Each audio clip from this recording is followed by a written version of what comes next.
الحمدللہ والصلاة والسلام علی رسول اللہ وعلی آلہ وصحبہ ومن والہ۔ محترم بھائیوں اور بہنوں، السلام علیکم ورحمۃ اللہ وبرکاتہ۔ میرے بھائیوں، اسلام ہی کیوں، آج ہم اسی حوالے سے بات کریں گے۔ ہماری زندگی میں تین ایسے اہم سوالات آتے ہیں جن کا بالکل کلیئر، واضح اور دو ٹوک جواب اسلام دیتا ہے۔ پہلا سوال، کیا عقیدہ رکھیں، ہمارا فیتھ کیا ہو؟ اسلام ہمیں بالکل واضح دو ٹوک عقیدہ یہ دیتا ہے کہ ایک اللہ سے ڈائریکٹ تعلق ہونا چاہیے، اور یہ تعلق جو ہے نبیوں کے ذریعہ ہوگا۔ ڈائریکٹ تعلق بنے گا ایک اللہ سے، لیکن نبیوں پر ایمان رکھنا ہے۔ سب سے پہلے نبی آدم علیہ السلام ہیں، اور سب سے آخری نبی محمد صلی اللہ علیہ وسلم ہیں، جو سارے انسانوں کے لیے آئیڈیل ہیں۔ اور پھر اسلام یہ عقیدہ دیتا ہے کہ مرنے کے بعد تم سب کو اپنے رب کے پاس حاضر ہونا ہے، کیونکہ یہ زندگی پریکچھا استھل ہے۔ مرنے کے بعد ایگزام کا نتیجہ آئے گا۔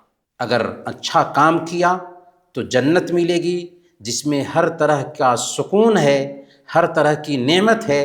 اگر برا کام کیا تو جہنم میں جانا ہوگا، جس میں ہر طرح کا عذاب ہے۔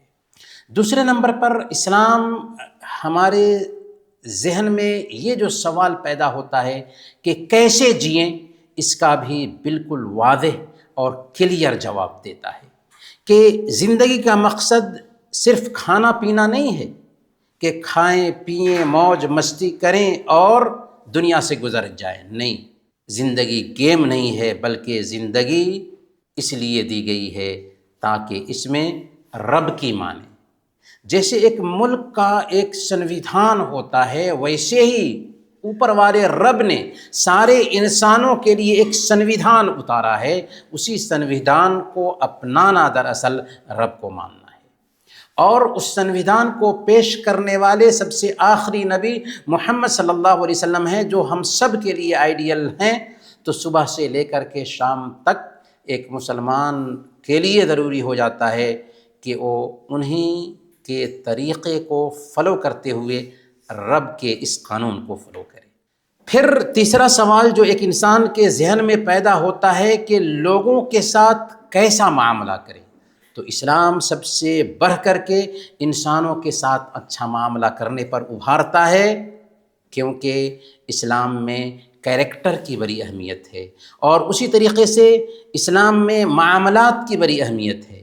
ہر ایک کے ساتھ میں اچھا معاملہ کرنے کا حکم دیتا ہے۔ جس سے ملے مسکراتے چہرے کے ساتھ ملیں، دوسروں کو بھلائی پہنچانے کے خواہش مند بنے رہیں۔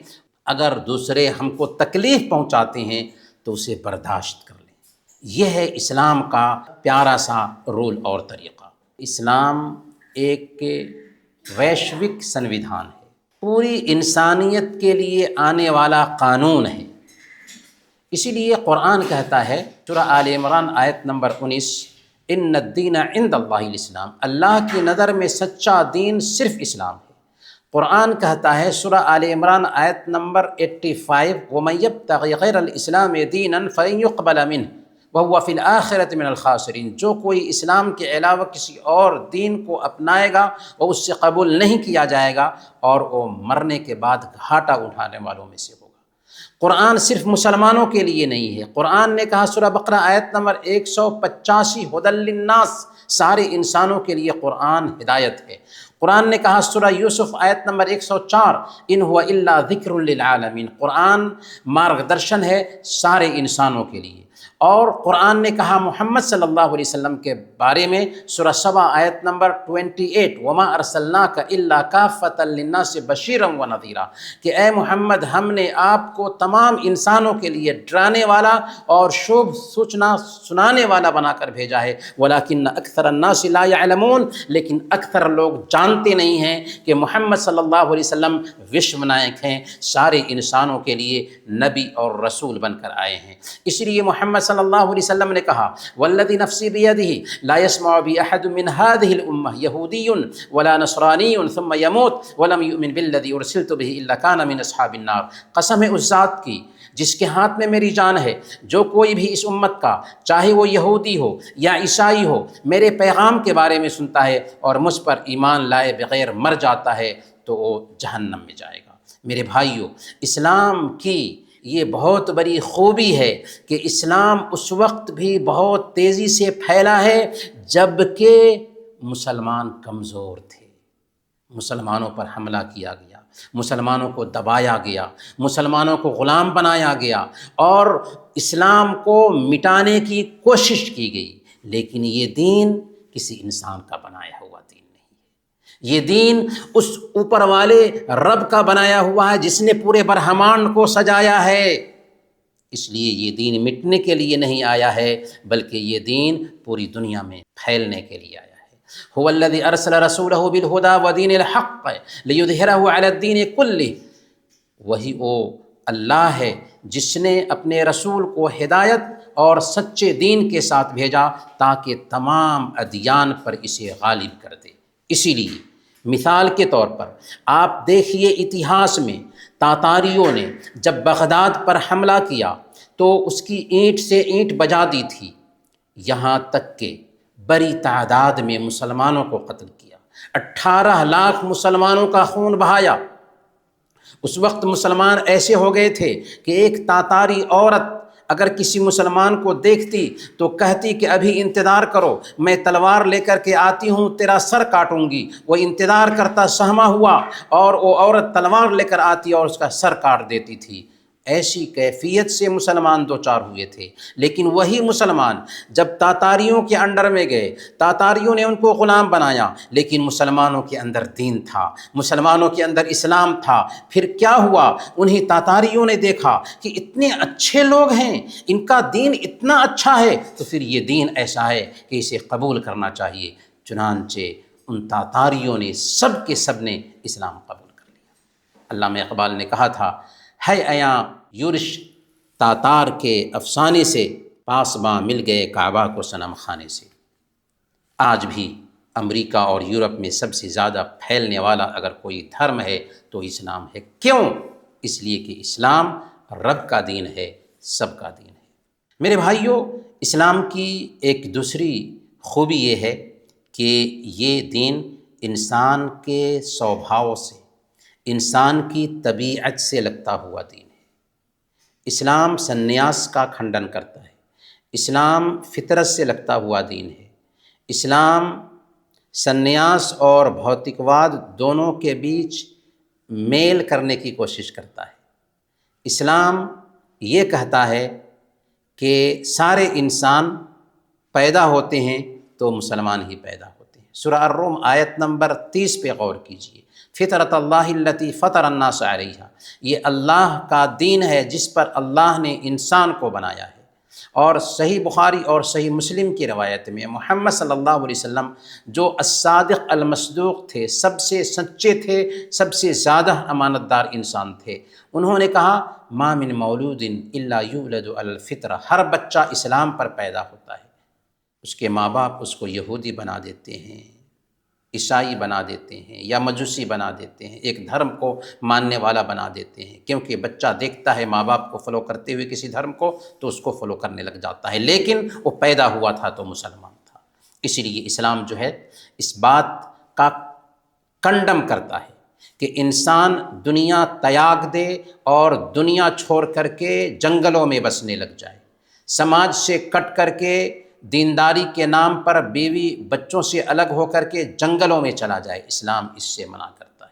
اس لیے صحیح بخاری اور صحیح مسلم کی روایت ہے، اللہ کے نبی صلی اللہ علیہ وسلم کے پاس 3 لوگ آئے محمد صلی اللہ علیہ وسلم کی عبادت کے بارے میں جاننے کے لیے کہ وہ کیا پوجا پاٹ کرتے ہیں۔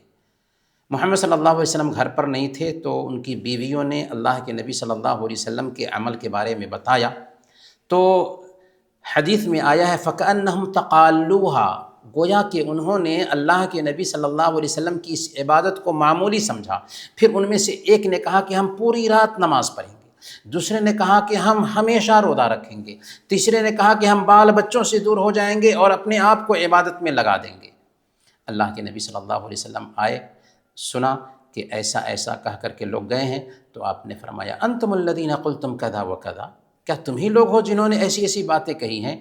اما واللہ انی لاخشاکم للہ واتقاکم لہ، سن لو کہ میں تم میں سب سے زیادہ اللہ کا ڈر رکھنے والا ہوں، لیکنی اصوم و افطر و اصلی و ارقد و اتزوج النساء، لیکن میں روزہ بھی رکھتا ہوں، بے روزہ بھی ہوتا ہوں، میں سوتا بھی ہوں اور نماز بھی پڑھتا ہوں اور میں نے شادی بھی کی ہے۔ فمن رغب عن سنتی فلیس منی، جو میری سنت سے منہ موڑے وہ ہم میں سے نہیں۔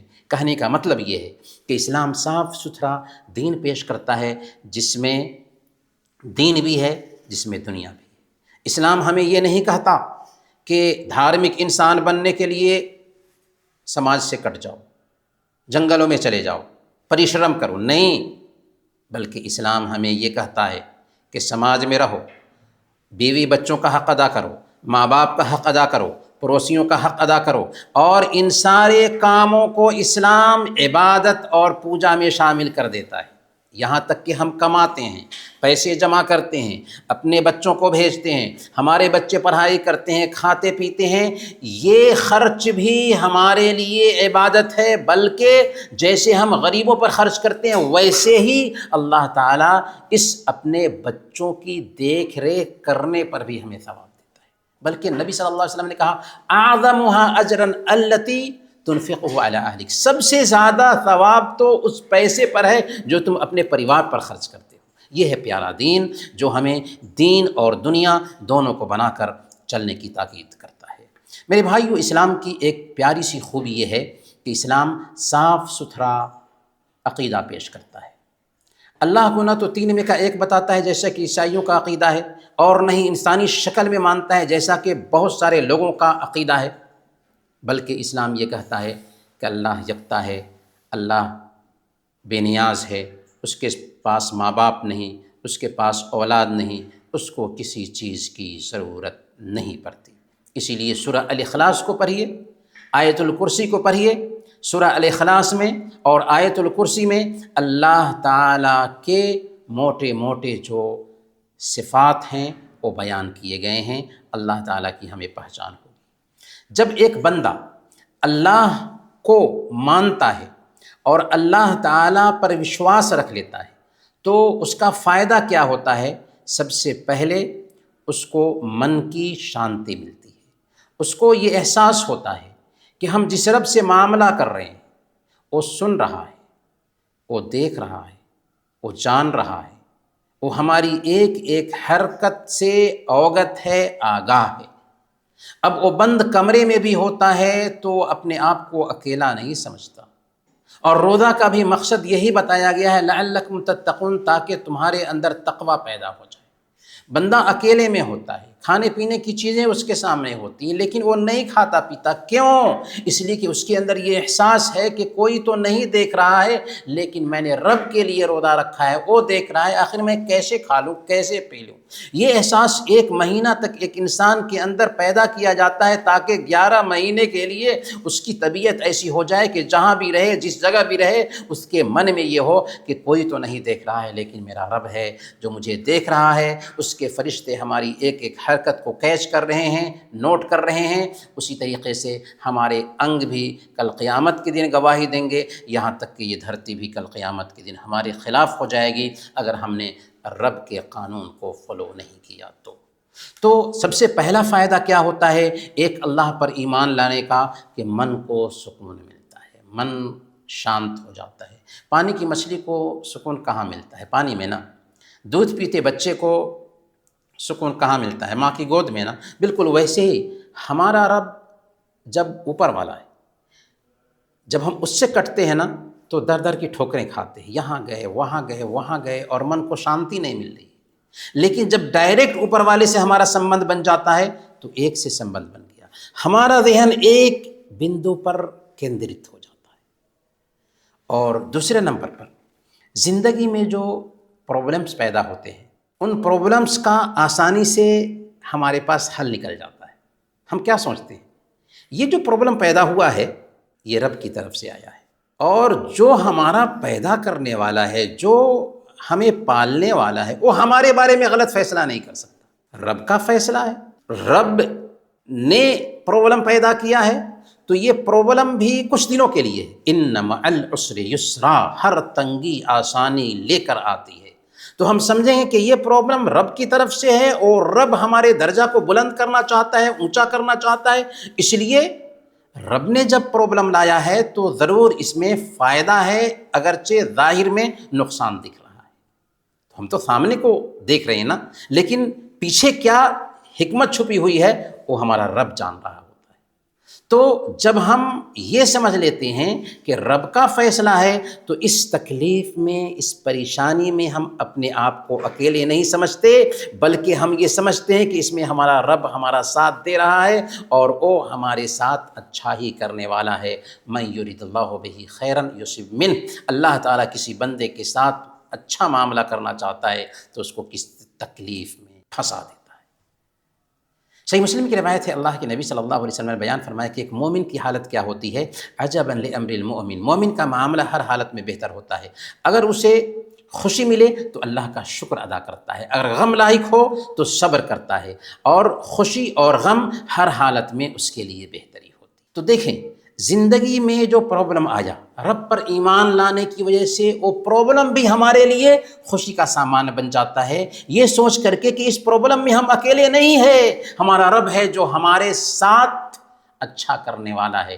اس لیے ایک بندہ لاکھ پرابلم سے دوچار ہو اور ڈپریشن میں نہیں جائے گا، وہ سوسائڈ نہیں کرے گا، اس لیے کہ اس کو پتہ ہے کہ یہ فیصلہ رب کا ہے اور رب ہمارے ساتھ اچھا ہی کرنا چاہتا ہے، رب ہمیں مضبوط کرنا چاہتا ہے، رب ہمارے ساتھ اچھا کرنا چاہتا ہے، اس لیے اس پرابلم میں لایا ہے۔ اور جب تک کہ ایک انسان کو آزمایا نہیں جاتا تب تک کہ اس کو بلندی نہیں ملتی، تو یہ آزمائش ہے اور اس کے بعد درجہ بلند ہوگا، اس لیے بندہ اس آزمائش میں رب کے فیصلے سے راضی رہتا ہے اور اس میں بھی اس کو سکون ملتا ہے۔ اسلام کی جو ایک پیاری سی خوبی ہے وہ یہ ہے کہ اسلام کے جو سورسز ہیں، جن سورسز پر اسلام بیس کرتا ہے، یہ بالکل محفوظ ہے۔ اسلام کا ایک سورس ہے قرآن، جس میں زندگی میں پیدا ہونے والے جتنے بھی مسائل ہیں، جتنے بھی چیلنجز ہیں، سارے چیلنجز کا سولوشن پایا جاتا ہے۔ لیکن اس کتاب پر ہم یقین کیسے کریں کہ یہ کتاب واقعی اوپر والے نے اتاری ہے؟ ہمارے پاس 6 سوالات ہیں۔ مذہبی کتابوں سے یہ سارے سوالات پوچھئے جن میں قرآن بھی ہے۔ وہ کتابیں کب اتری، کن پر اتری، کہاں اتری، کتنے دنوں میں اتری، کیسے اتری؟ ان سوالات کے جوابات کوئی بھی مذہبی کتاب نہیں دے سکتی، لیکن قرآن سے پوچھئے تو آتھینٹک جواب دے گا، اور پھر اس بات کا بھی جواب دے گا کہ اس کی حفاظت کیسے ہوئی۔ جس انسان پر یہ قرآن اترا وہ الصادق الامین تھے، نہ پڑھنا جانتے تھے نہ لکھنا جانتے تھے۔ قرآن نے کہا، سورہ عنکبوت آیت نمبر 48، وَمَا كُنْتَ تَتْلُو مِنْ قَبْلِهِ مِنْ كِتَابٍ وَلَا تَخُطُّهُ بِيَمِينِكَ، کہ اس سے پہلے نہ تو آپ لکھتے تھے اور نہ ہی پڑھتے تھے، اگر لکھتے پڑھتے ہوتے تو یہ تو شک میں پڑ جاتے۔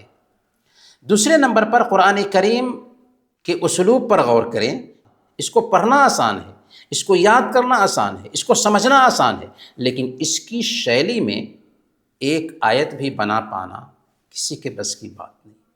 دنیا نے کوشش کر رہی ہے، قیامت کے دن تک کرتی رہے گی، لیکن اس کے جیسے نہیں بنا سکتے۔ قرآن نے کہا، قُلْ لَئِنِ اجْتَمَعَتِ الْإِنسُ وَالْجِنُّ، اگر تمام انسان اور تمام جنات مل جائیں، من مستشق جمع کر لیں، قرآن کے جیسے ایک آیت بنانے کی کوشش کریں، نہیں کر سکتے۔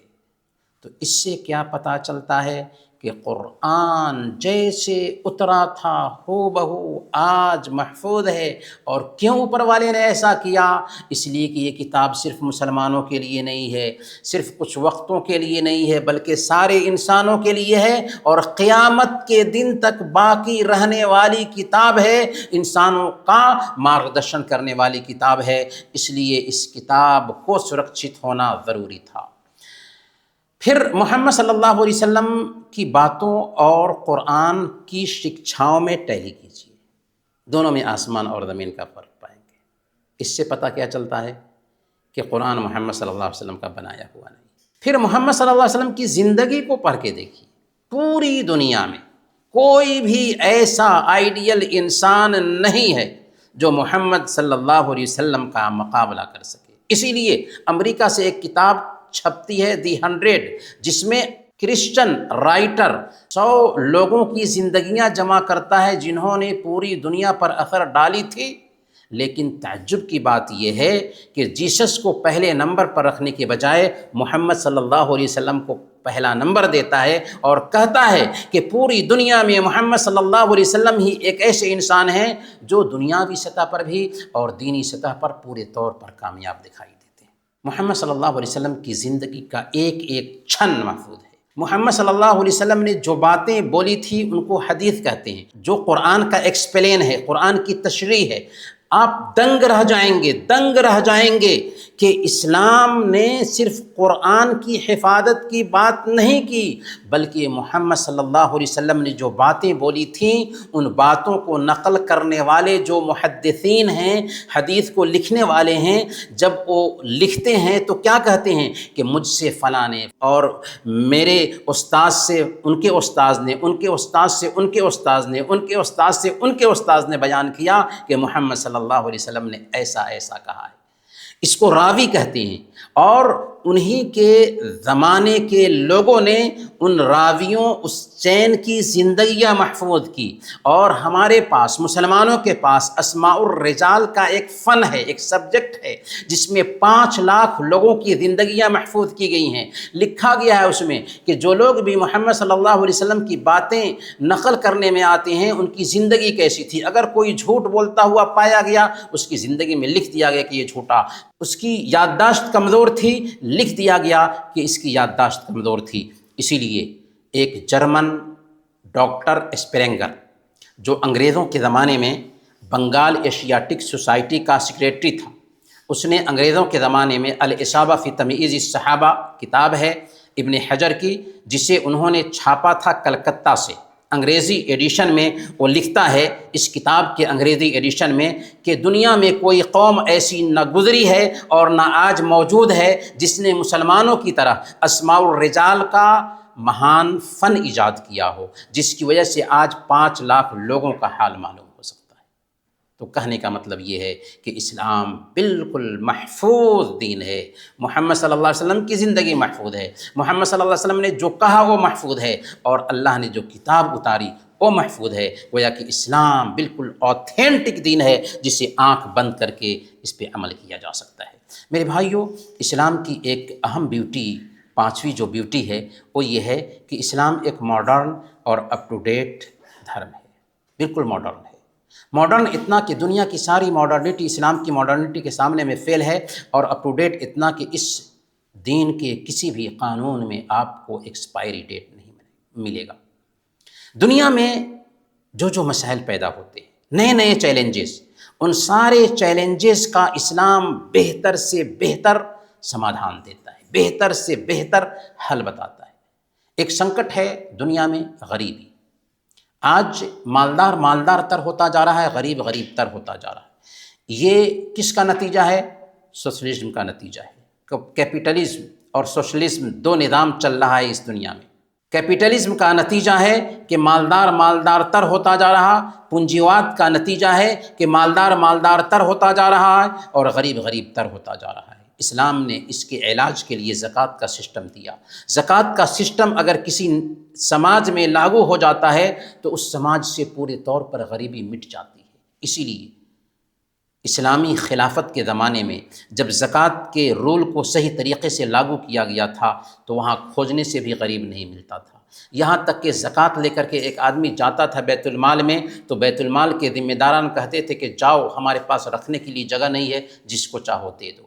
تو ایسی بے نیازی آ گئی تھی لوگوں کے اندر۔ آج بھی زکوٰۃ کے سسٹم کو صحیح طریقے سے لاگو کر دیا جائے، دنیا سے غریبی مٹ جائے گی۔ دوسرا مسئلہ دیکھیے، گلوبل وارمنگ کا مسئلہ ہے۔ کہیں گرمی بہت زیادہ پڑتی ہے، کہیں ٹھنڈی بہت زیادہ پڑتی ہے۔ اس کا مسئلہ کیا ہے؟ اس کا مسئلہ یہ ہے کہ ہم نے نعمت کا درپیوگ کیا، نعمت کا صحیح استعمال نہیں کیا۔ پودے کو کاٹنے پر ہم نے دھیان دیا، یہاں تک کہ جب فضا خراب ہوگی، پودوں کو کاٹا جائے گا، درختوں کو کاٹا جائے گا، نعمت کا درپیوگ ہوگا، تو یہی ہوگا۔ اسلام نے کہا اگر قیامت واقع ہونے کو ہو اور تمہارے ہاتھ میں ایک پودا ہو اور تم اسے لگا سکتے ہو تو لگا دو۔ آج ماں کے پیٹ میں بچوں کو مار دیا جاتا ہے، بچوں کو نہیں بلکہ بچیوں کو، اور اسے فیشن خیال کیا جاتا ہے۔ اسلام نے اسے ناحق قتل ٹھہرایا ہے، اور اسلام نے بچی ہو تو اسے رحمت قرار دیا ہے۔ اگر بچی ماں بنتی ہے تو اس کے قدموں تلے جنت کی بات کہی ہے۔ اگر بچی بیوی بنتی ہے تو کہا کہ دنیا کی سب سے بہترین سمپتی ہے، اور بچی ہر حالت میں اسلام کی نظر میں قدر کی نگاہ سے دیکھی جاتی ہے۔ میرے بھائیوں، اسلام کا قانون ایسا قانون ہے جو ہر زمانے کا ساتھ دیتا ہے۔ کیوں ساتھ دیتا ہے؟ اس لیے کہ انسانوں کے جو بنائے ہوئے قانون ہوتے ہیں نا، وہ ریسورسز پر ڈیپینڈ کرتے ہیں۔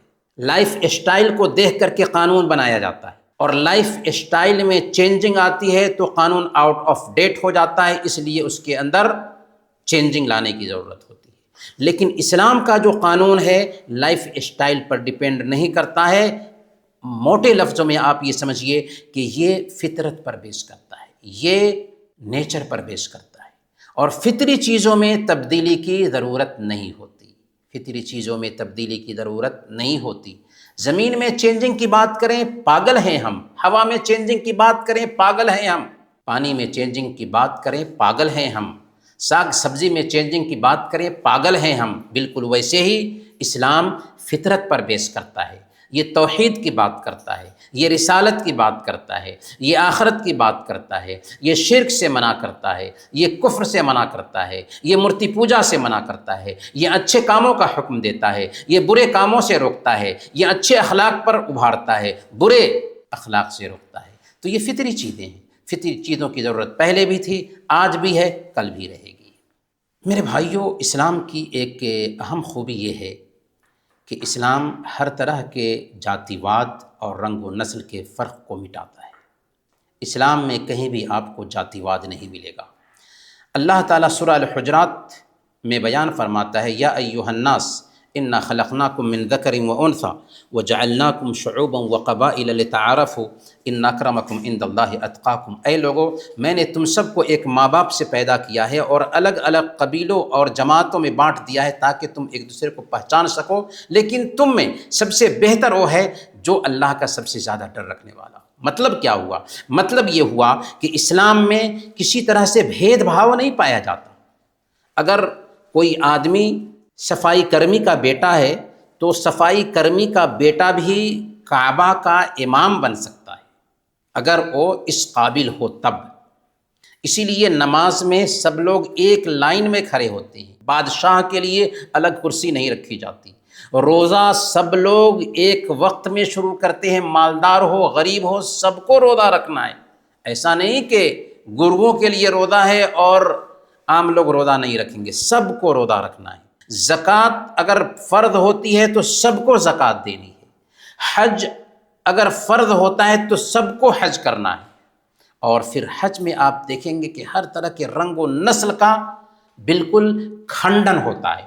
اسی لیے امریکہ میں افریقی نسل کے لوگوں کا ایک مشہور لیڈر گزرا ہے جس کا نام تھا میلکم ایکس۔ جب میلکم ایکس اسلام قبول کرتا ہے اور اسلام قبول کرنے کے بعد وہ کعبہ آتا ہے حج کرنے کے لیے، اور وہ دیکھتا ہے کہ یہاں پر ہر جگہ کے لوگ ہیں جن کی زبان الگ ہے، جن کا رنگ الگ ہے، لیکن ایک ہی لباس میں ہیں، ایک ہی تلبیہ ان کی زبان پر ہے، ایک ہی امام کے پیچھے سب کے سب نماز پڑھتے ہیں، جہاں جانا ہوتا ہے ایک ساتھ جاتے ہیں، جہاں ٹھہرنا ہوتا ہے ایک ساتھ ٹھہرتے ہیں۔ تو کیا کہتا ہے میلکم ایکس؟ یہ ہے رنگ اور نسل کے سنکٹ کا اصل سمادھان، یہ ہے رنگ اور نسل بھید بھاؤ کے سنکٹ کا اصل سلوشن۔ میرے بھائیوں، اسلام انسانیت کا رکھوالا ہے۔ اسلام مسلمان کی صرف بات نہیں کرتا، نہیں، بالکل نہیں۔ اسلام انسانیت کی بات کرتا ہے۔ اسلام یہ تصور دیتا ہے کہ اے انسان، تمہارا رب ایک ہے تو تمہارا باپ بھی ایک ہے، تم ایک ہی ماں باپ سے پیدا ہوئے ہو، اس لیے دنیا میں جتنے بھی انسان ہیں، اور صرف انسان نہیں بلکہ جتنی بھی سرشٹی ہے، ساری سرشٹی کے ساتھ ایک مسلمان جب رب پر ایمان رکھتا ہے تو دیا بھاؤ اس کے دل میں پیدا ہوتی ہے۔ اسی لیے اسلام 5 جو ضروری چیزیں ہیں جس کی ضرورت ہر انسان محسوس کرتا ہے، اس کا رکھوالا ہے، بغیر جاتی واد اور بھید بھاؤ کے، بغیر دھرم اور رنگ اور نسل کا فرق کیے ہوئے سبوں کے ساتھ اسلام ایسا معاملہ کرتا ہے۔ اسلام دھرم کی سرکشا کرتا ہے، اسلام جان کی سرکشا کرتا ہے، اسلام عقل کی حفاظت کرتا ہے، اسلام عزت کی حفاظت کرتا ہے، اسلام مال کی حفاظت کرتا ہے۔ دھرم کی حفاظت میں، جان کی حفاظت میں، عقل کی حفاظت میں، عزت کی حفاظت میں، مال کی حفاظت میں جاتی واد کی بات نہیں کرتا۔ سب کے دین کی حفاظت ہوگی، سب کی جان کی حفاظت ہوگی، سب کی بدھی کی حفاظت ہوگی، سب کی عزت کی حفاظت ہوگی، سب کے مال کی حفاظت ہوگی۔ اسی لیے دین کی حفاظت کے لیے اسلام نے یہ کہا کہ اسلام ہی سچا دین ہے، اس کے باوجود بھی یہ کہا کہ اسے اپنانے پر مجبور نہیں کیا جا سکتا۔ لا اکراہ فی الدین، دین میں کسی طرح کی زبردستی نہیں، اختیار ہے، چاہو تو اپناؤ اور جنت میں جاؤ، چاہو تو انکار کرو اور جہنم میں جاؤ، لیکن سچائی بتائی جائے گی۔ جان کی حفاظت کی خاطر اسلام نے کہا، سورہ المائدہ آیت نمبر 32، من قتل نفسا بغیر نفس او فساد فی الارض فکأنما قتل الناس جميعا، جو آدمی کسی دوسرے کو قتل کر دیتا ہے جبکہ اس نے زمین میں فساد نہیں بچایا اور نہ ہی کسی کو قتل کیا ہے، تو گویا کہ ایک انسان کا قاتل نہیں ہے بلکہ ساری انسانیت کا قاتل ہے۔ اور محمد صلی اللہ علیہ وسلم نے صحیح بخاری کی روایت کے مطابق بیان فرمایا کہ جو آدمی کسی غیر مسلم کو جو اسلامی حکومت میں رہتا تھا قتل کر دیتا ہے تو وہ جنت کی خوشبو بھی نہیں پائے گا، حالانکہ جنت کی خوشبو 40 سال کی گتی سے آ رہی ہوگی۔ میرے بھائیوں، اسلام عقل کی بھی حفاظت کرتا ہے، اسی لیے اسلام نے اندھ وشواس سے عقل کو پاک کیا، کاہنوں، نجومیوں اور جیوتش کے چکر سے عقل کو پاک کیا۔ اسلام یہ کہتا ہے کہ باپ داداؤں کی اندھی تقلید کرنے والے مت بنو۔ اسلام یہ کہتا ہے کہ جو چیزیں عقل کو پربھاوت کرتی ہیں، متاثر کرتی ہیں، وہ ساری کی ساری چیزیں حرام ہیں۔ اور محمد صلی اللہ علیہ وسلم نے قاعدہ بتایا، ما اسکر کثیرہ فقلیلہ حرام، جس چیز کی زیادہ ماترا نشہ لائے اس کی کم ماترا بھی حرام ہے۔ اسی لیے نشہ لانے والی جتنی بھی چیزیں ہیں ان سب کو اسلام نے حرام ٹھہرایا ہے اور اس کی سزا رکھی ہے تاکہ ایک انسان اپنی عقل کی حفاظت کرے۔ اسلام عزت کی حفاظت پر زور دیتا ہے، اور عزت کی حفاظت کے لیے سب سے پہلے اسلام دل میں یہ احساس پیدا کرتا ہے کہ جیسے یہ عورت کسی دوسرے کی بہن ہے، بیٹی ہے، ماں ہے اور پھوپھی ہے، ویسے ہی تیرے پاس بہن، بیٹی، ماں اور پھوپھی ہے، اس لیے خیال رکھو کہ تیرے پاس بھی ماں اور بہن اور بیٹی ہے تو وہ بھی تو کسی کی ماں، بہن اور بیٹی ہے۔ دوسرے نمبر پر دل میں یہ احساس پیدا کرتا ہے کہ لاکھ لوگ دیکھ نہ رہے ہوں لیکن تیرا رب ہے جو تجھے دیکھ رہا ہے، فرشتے تمہاری ایک ایک حرکت نوٹ کر رہے ہیں، یہ انگ جو تم کو ملے ہیں کل قیامت کے دن تمہارے خلاف گواہی دیں گے، بلکہ یہ دھرتی بھی تمہارے خلاف گواہی دے گی۔ دوسرے نمبر پر اسلام یہ کہتا ہے کہ عورت چونکہ پوتر ہے، عورت چونکہ قیمتی ہے، اس لیے اس کو سرکشا ملنی چاہیے، اور سرکشا ہی کے قبیل سے آتا ہے کہ اس کا لباس ایسا ہو کہ لفنگے دیکھیں تو ان کا سمان کریں، ان کا رسپیکٹ کریں۔ اسی لیے اسلام نے عورتوں کو اچھا لباس پہننے پر ابھارا۔ اس کے ساتھ ساتھ اگر کوئی بیمار طبیعت کا انسان ہے اور ایسا کچھ غلط کرتا ہے تو سخت قانون دیا تاکہ اس طرح کی برائی سماج میں پنپنے نہ پائے۔ میرے بھائیو، اسلام مال کی بھی حفاظت کرتا ہے، اور مال چاہے کسی کا بھی ہو اس کو لوٹا نہیں جا سکتا، اس کو چرایا نہیں جا سکتا۔ اگر کوئی چوری کرتا ہے اور اسلام کی نشچت سیما تک وہ مال پہنچ جاتا ہے تو اس کا ہاتھ کاٹا جائے گا۔ سعودی عرب میں ہم نے دیکھا، کویت میں دیکھ سکتے ہیں آپ کہ ہر ایک کا مال محفوظ ہوتا ہے۔ کیوں؟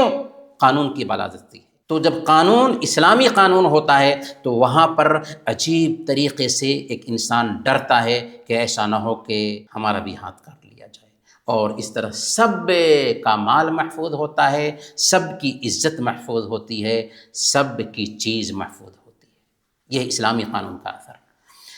میرے بھائیو، اسلام کی جو 8ویں خوبی ہے وہ یہ ہے کہ اسلام آسان دین ہے، اس پر عمل کرنا آسان ہے، اس پر چلنا آسان ہے، اور اس کی تعلیمات پر اپنے سماج کو ڈھالنا آسان ہے۔ اگر پریشانی آ جائے گی نا تو اسلام وہاں پر آسانی پیدا کر دیتا ہے۔ قرآن نے کہا وَمَا جَعَلَ عَلَيْكُمْ فِي الدِّينِ مِنْ حَرَجٍ، دین میں تمہارے لیے کسی طرح کی تنگی نہیں رکھی گئی۔ اسی لیے اگر وضو نہ کر سکتے ہوں تو اسلام نے کہا کہ تیمم کر کے نماز پڑھ لو۔ اگر سفر کی حالت میں ہیں تو 4 رکعت کی نمازیں 2 رکعت کر کے پڑھیں گے۔ اگر ایک آدمی نماز پڑھنا ہے اور کھڑے ہو کر کے نماز پڑھنا اس کے لیے مشکل ہے، بیٹھ کر پڑھ سکتا ہے، بیٹھ کر مشکل ہے، سو کر پڑھ سکتا ہے۔ اگر ایک آدمی بیمار ہے، روزہ نہیں رکھ سکتا، سفر میں ہے، روزہ نہیں رکھ سکتا، تو بعد میں ان روزوں کی قضا کر سکتا ہے۔ بیماری کی حالت میں روزہ رکھنے کی ضرورت نہیں ہے، سفر کی حالت میں روزہ رکھنے کی ضرورت نہیں ہے۔ تو اسلام بہت آسان دین ہے، اس کو اپنانا بہت آسان ہے، اس پر چلنا بہت آسان ہے، اور اس کے مطابق اپنے سماج کو ڈھالنا بہت آسان ہے، اور سب سے پہلے من کی شانتی اس کو اپنانے کی وجہ سے ملتی ہے۔ میرے بھائیو، اسلام کی 9ویں خوبی یہ ہے کہ اسلام انسانیت کے ساتھ انصاف کی بات کرتا ہے۔ قرآن نے کہا سورہ المائدہ آیت نمبر 8 وَلَا يَجْرِمَنَّكُمْ شَنَآنُ قَوْمٍ عَلَىٰ أَلَّا تَعْدِلُوا اعْدِلُوا هُوَ أَقْرَبُ لِلتَّقْوَىٰ، تمہاری اگر کسی قوم سے دشمنی ہے پھر بھی تم اس کے ساتھ ناانصافی نہیں کر سکتے ہو۔ کسی قوم کی دشمنی تمہیں ناانصافی کرنے پر نہ ابھارے، انصاف کرو، یہی تقویٰ کے زیادہ قریب ہے۔ میرا بھائی ہے، اگر انصاف اس کے ساتھ نہیں اور میرے دشمن کا حق بنتا ہے تو میری ذمہ داری بن جاتی ہے کہ بھائی کے خلاف میں فیصلہ کروں، اسلام کو اگر میں فالو کرنے والا ہوں تو۔ اسی لیے اسلامی قانون میں سب برابر ہوتے ہیں، سب کے ساتھ انصاف ہونا چاہیے، کوئی بھید بھاؤ نہیں ہونا چاہیے۔ یہ اونچی جاتی کا ہے، یہ نیچی جاتی کا ہے، یہ ہمارے خاندان کا ہے، یہ فلاں خاندان کا ہے، اس لیے اس کو ہم حق دیں گے، اس کو حق نہیں دیں گے، نہیں، اسلام میں ایسا نہیں چلتا۔ محمد صلی اللہ علیہ وسلم کے زمانے میں اونچے گھرانے کی ایک عورت نے چوری کی تھی۔ اسلام کا حکم ہے کہ ہاتھ کاٹا جائے گا۔ کچھ لوگ آئے سفارش کرنے کے لیے، اللہ کے نبی صلی اللہ علیہ وسلم نے کہا کہ اگر میری بیٹی فاطمہ نے بھی چوری کیا ہوتا تو اس کا بھی میں ہاتھ کاٹ دیتا۔ فاطمہ بنت محمد بھی اگر چوری کرے، عدل کا دستور ہے کہ ہاتھ کاٹا جائے گا۔ میرے بھائیوں، اسلام کی جو آخری جو اہم بیوٹی ہے وہ ہے کہ یہ مکمل جینے کا طریقہ دیتا ہے، وے آف لائف ہے، زندگی گزارنے کا سسٹم ہے۔ زندگی میں جو بھی مسائل پیدا ہوتے ہیں ان سارے مسائل کا حل رکھتا ہے اسلام۔ اسلام ہر طرح کے مسئلے کا حل رکھتا ہے۔ سب سے پہلے اسلام اللہ سے ہمیں جوڑتا ہے، اور اللہ سے جوڑنے کے بعد یہ کہتا ہے کہ دیکھو، رب کا حق ادا کرو، اس کے ساتھ کسی کو پارٹنر مت ٹھہراؤ، لیکن انسانوں میں جن کے ساتھ تمہارا معاملہ ہوتا ہے ان سب کے ساتھ اچھا معاملہ کرو۔ چنانچہ ماں باپ، رشتہ دار، پڑوسی، شوہر بیوی، یہاں تک کہ اسلام نے کہا وَعَاشِرْهُنَّ بِالْمَعْرُوفِ، عورتوں کے ساتھ بھلے طریقے سے نباہ کرو۔ اگر ان کی ایک عادت پسند نہیں ہے، بہت ساری عادتیں تم کو پسند ہوں گی۔ کہا کہ کمزوروں کے ساتھ اچھا معاملہ کرو، کہا دوستوں کے ساتھ اچھا معاملہ کرو، یہاں تک کہ بچوں کے ساتھ نرمی اور دیا سے پیش آؤ، یہاں تک کہ جانوروں کے ساتھ بھی نرمی کا معاملہ کرو۔ صحیح بخاری کی روایت ہے، اللہ کے نبی صلی اللہ علیہ وسلم نے بیان فرمایا کہ ایک کتا پیاسا تھا، پیاس کی وجہ سے مٹی چاٹ رہا تھا، ایک آدمی کنویں سے پانی پی کر کے نکلا، دیکھا کہ کتا پیاسا ہے، کنویں میں گیا، پانی لے کر کے آیا، اس کتے کو پلا دیا، اس کی وجہ سے اس کے گناہ معاف ہو گئے۔ اور صحیح بخاری اور صحیح مسلم ہی کی روایت ہے کہ ایک عورت نے بلی کو باندھ دیا، کھانا پینا نہیں دیا، یہاں تک کہ بلی مر گئی تو اس کی وجہ سے وہ جہنمی ٹھہری۔ دیکھا، اسلام یہاں تک کہ جانوروں کے ساتھ بھی اچھا معاملہ کرنے کا حکم دیتا ہے۔ میرے بھائیوں، اسلام ظلم سے خالی اکنامک سسٹم دیتا ہے۔ ابھی ہم نے کہا کہ اسلام زکوٰۃ پر بیس کرتا ہے اور